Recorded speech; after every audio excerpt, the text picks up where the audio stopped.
ये जो आसार क़दीमा यानी गोगी शरीफ शाहपुर तालुक़ा ज़िला यादगीर कर्नाटक के अंदर आपको नज़र आएगा। ये एक इमारत जो आपको नज़र आ रही है चंदा हुसैनी दरगाह के अपोज़िट में, यानी उसके बरक्स इधर चंदा हुसैनी की दरगाह है। तालाब के उस पार आपको ये दिख रहा है, ये तालाब है। तालाब के उस पार चंदा हुसैनी रहमतुल्लाह अलैह की दरगाह है और उसके बरक्स ये आपको इमारत जंगलों के बीचे बीच तालाब के इस पार आपको 2 किलोमीटर के फासले पर आपको ये इमारत नज़र आएगी जो खेतों के बीचों बीच है। यहाँ पर आने का रास्ता बिल्कुल कच्चा रास्ता है, बोसीदा रास्ता है। इस कच्चे रास्ते के बाजू एक ईदगाह भी है जो शायद हाल ही में बनाया लगता है, लेकिन जो इमारत है वो बहुत पुरानी है, आदिल शाही हुकूमत की। और यहाँ पर चंद मज़ारात भी हैं। मज़ारात के इस पार जैसे कि बताया गया ईदगाह जो नया है। और ये जो इमारत है, इमारत कई की है, क्या है, उसके बारे में मज़ीद हम जानेंगे। हमारे साथ इकबाल राही साहब तिम्मापुरी हैं, उनसे हम जानने की कोशिश करेंगे ये दरगाह क्या हो सकती है या ये इमारत के अंदर क्या हो सकता है। बहुत मुश्किल से यहाँ पर गाड़ी पर आए हैं इकबाल राही तिम्मापुरी जो 73 साल की उम्र रखते हैं, अल्लाह उनको और हयात दे। तो उनसे बड़ी मुश्किल से यहाँ पर हम गाड़ी पर आए हैं और इस इमारत को देखने की कोशिश कर रहे हैं। देखेंगे इस इमारत के बारे में उनके क्या ख्यालात हैं।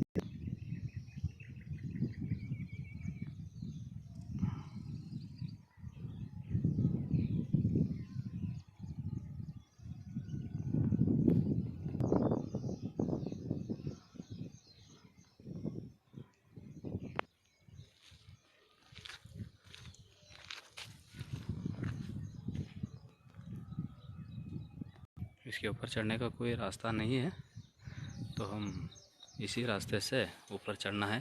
इसकी कोई सीढ़ी नहीं नज़र आती है। इन्हीं सीढ़ियों के ज़रिए हम पहुंचते हैं इस इमारत में। यहाँ पर इकबाल राही साहब इसका मुआयना करते हुए बैठे हुए हैं। बहुत ही पुरसुकून मंज़र है यहाँ पर।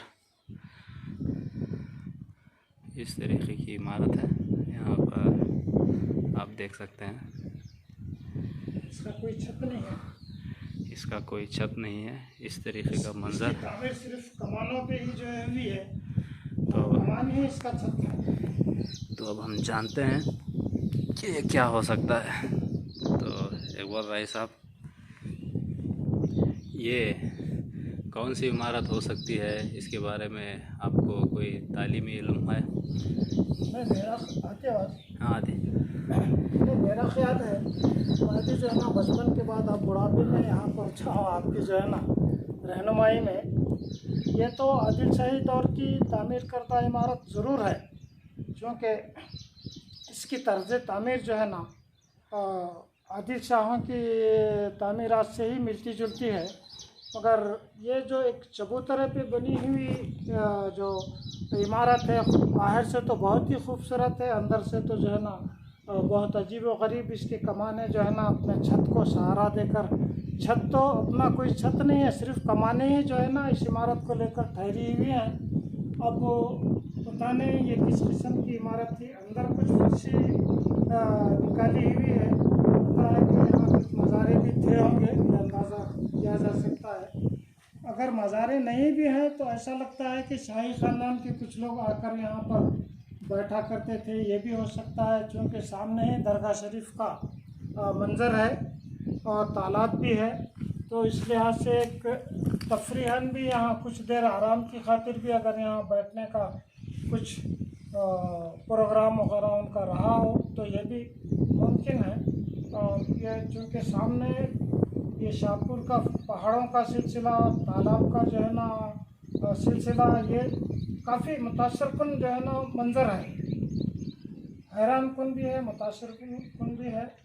अब वो अपने दौर में किस ग़रज़ के लिए इसकी तामीर जो है ना कर चुके हैं, वो तो चूँकि उस दौर में लिखना पढ़ना तो था ही, लेकिन थोड़ा हैरत होती है कि इतनी अच्छी इमारत, इतने जो है ना तराशे हुए पत्थरों की इमारत और ऊंचे बेसमेंट की इमारत, इस पर कोई कंधा किया हुआ जो है ना पत्थर नहीं है।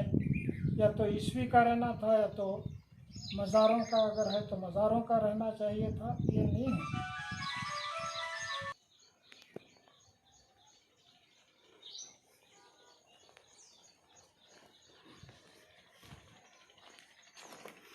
ये मंज़र यहाँ से इस तरह नज़र आता है। ये एक तालाब है।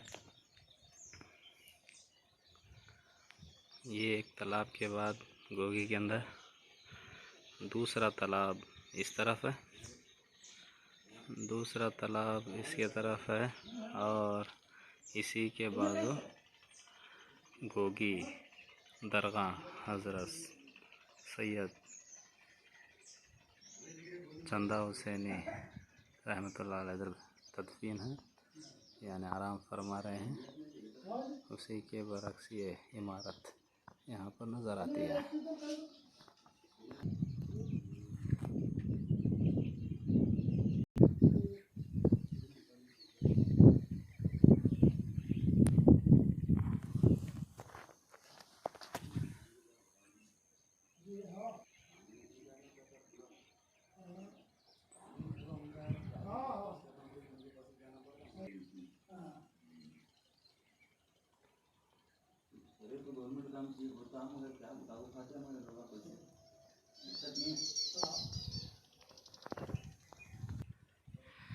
इसके पीछे हिस्से से इस तरीके से नज़र आती है ये इमारत।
ये इधर 5-6 इधर 3 है।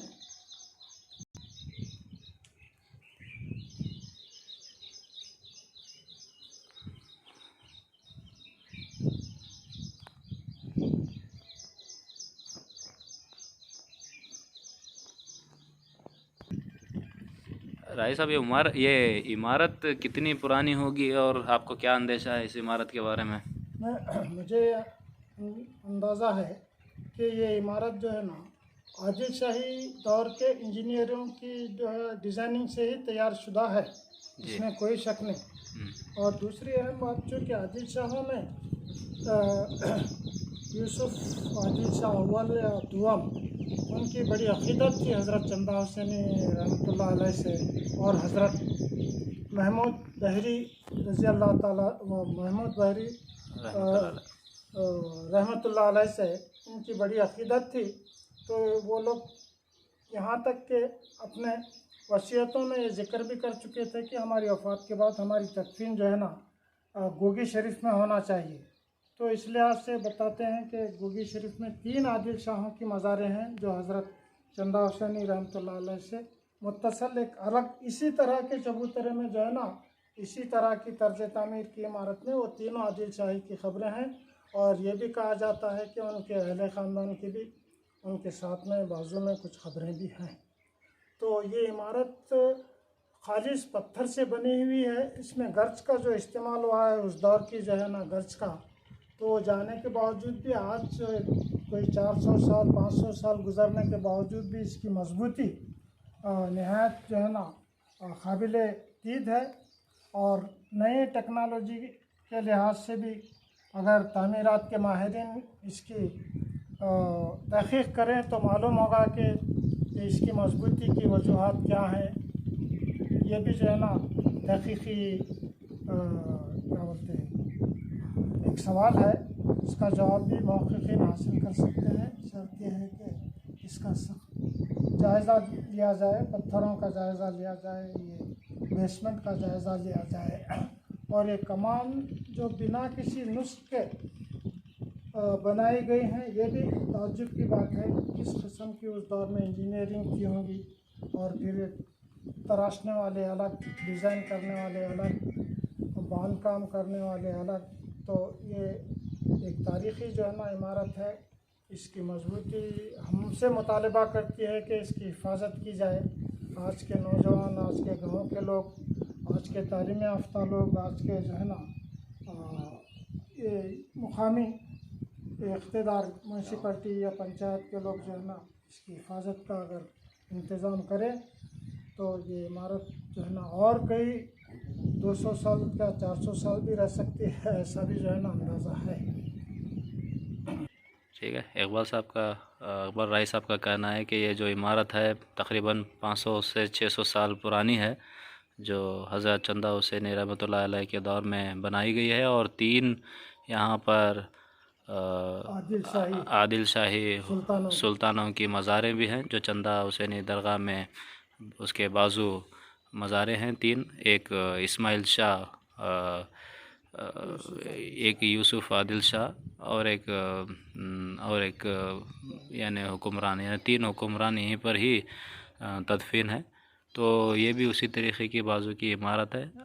इस इमारत के बारे में इन्होंने कहा कि इसकी तहफ़्फ़ुज़ की ज़रूरत है। और यहाँ पर आप देख सकते हैं जैसे कि यहाँ पर जो सिल वग़ैरह को तोड़कर पूरे ख़स्ता हालत इसकी करे हैं। बहुत खूबसूरत इमारत है। कई लोग इसे रोडों पे से देखते जाते हैं, ये इमारत क्या होगी, लेकिन इमारत अंदरूनी हिस्से से देखी जाए तो इस तरीक़े से है। इसका तहफ़्फ़ुज़ ज़रूरी है।